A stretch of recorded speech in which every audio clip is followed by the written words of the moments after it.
época en el mundo en la que todo el poder estaba concentrado en manos de señores de la guerra, autócratas y líderes de clanes o tribales.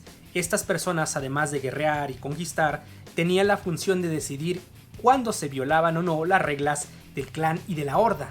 Entre ensayo y error y miles de vidas de por medio, estos caciques comenzaron a razonar de que decidir sobre los actos de las personas no podía ser una tarea totalmente visceral, o así que nació por primera vez la función de juzgar y verse esta como una actividad muy especializada y técnica.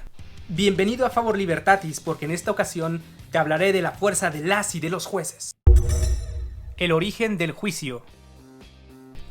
En Occidente, la palabra juzgar deriva del latín judicare, que es una composición entre la palabra jus y dicere, cuya traducción literal sería algo así como indicar, señalar o establecer el derecho o las reglas. Por lo tanto, la función de juzgar significa que quien las señala o quien las indica tiene que conocerlas. El juez conoce el derecho, jura novit curia. Como ya te platicamos en este otro video, con la aparición de las reglas escritas en la antigua Sumeria, también se crearon las primeras nociones sobre cómo debía ser el comportamiento y la conducta adecuada de los jueces. Pues antes de la judicatura o de la magistratura, pues bueno, el rey Hammurabi no se andaba con medias tintas. Si un juez pronuncia su decisión por escrito, pero luego la modifica, será sancionado y deberá pagar 12 veces el monto de los daños estudiados. Luego será expulsado de su cargo y nunca más ocupará su silla para juzgar. Duro pero justo. En China fue el juez Yao Gao quien sostuvo frente al emperador que la forma correcta de juzgar debía ser bondadosa, tolerante, indulgente y que en casos de duda se debía atener al dicho de las personas, es decir, si no había pruebas en contra de las personas, debía perdonarse en ese tipo de casos, lo que sería nuestro occidental principio de indubio pro reo.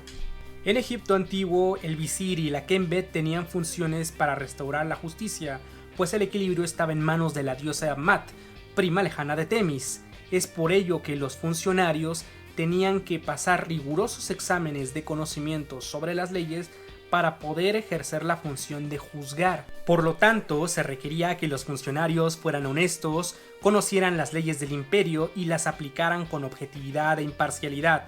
Desde luego, escuchando las razones y también las emociones de las personas involucradas sin dejarse llevar por las propias.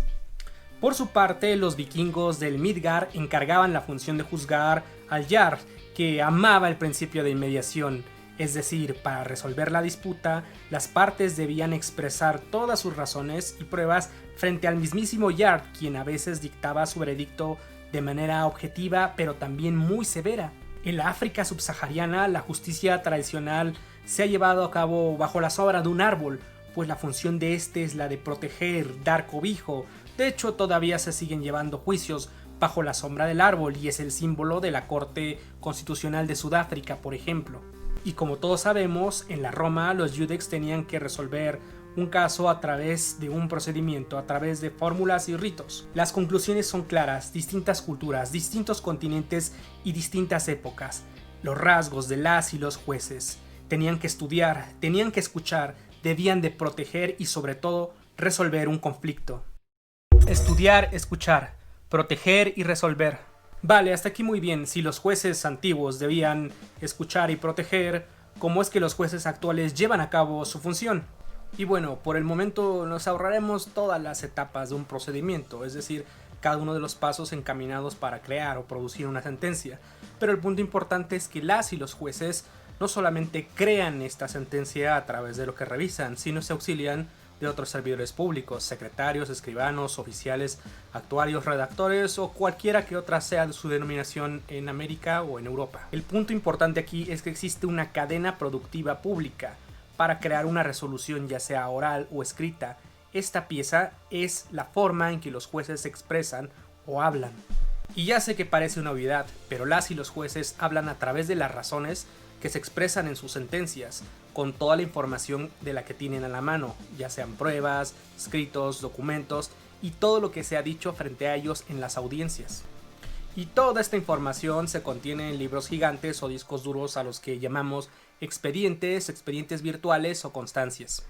Ojito con esto porque en un juicio solamente existe lo que existe, no es filosofía, es decir, solamente la información que esté contenida de manera física o virtual será la que sea revisada por las y los jueces para alcanzar una decisión plausible, y toda esta información debe estudiarse para dar respuesta a lo que ha planteado cada una de las partes, una parte A y una parte B.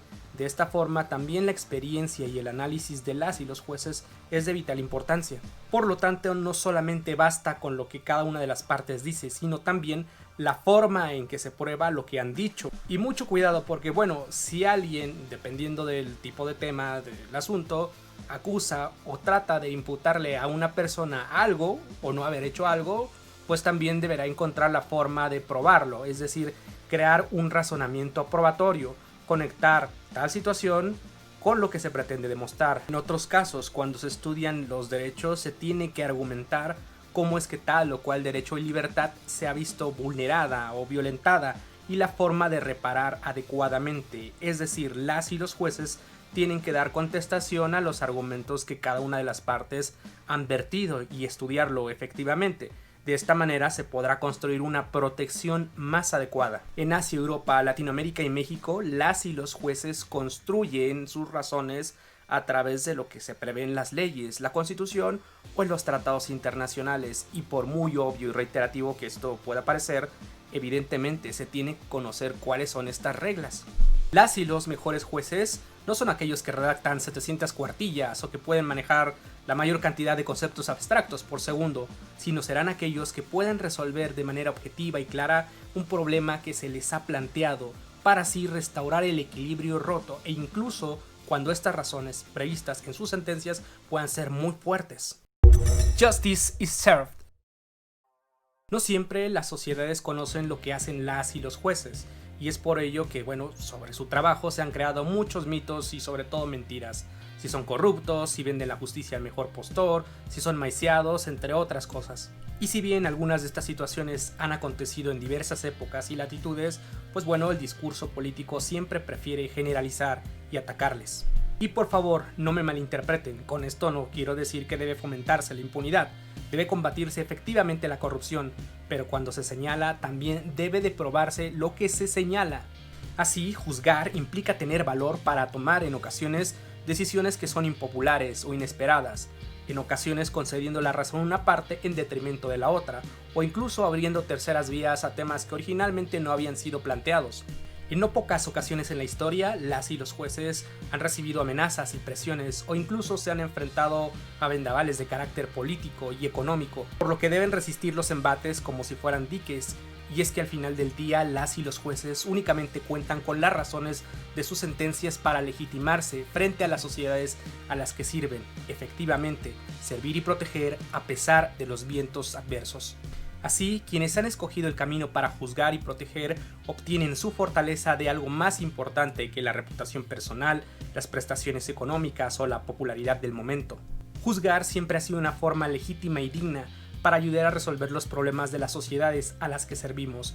Así ha sido siempre, en diversas épocas y en diversos continentes. Las y los jueces, así como las personas que trabajan para ellos, son servidores públicos que incluso estarán dispuestos a arriesgarse con tal de decir lo que el derecho y los derechos y libertades tienen que ser, más allá del papel, de la mente o el corazón, sino lo que debe ser en la realidad. Ahora me gustaría saber lo que tú piensas. ¿Cómo consideras que debe ser la función de las y los jueces? Déjame saber tu opinión en los comentarios. Si este video te ha gustado, regálame un like, comparte y suscríbete. Feliz año 2021 y gracias por ver Favor Libertatis. Hasta la próxima. Bye.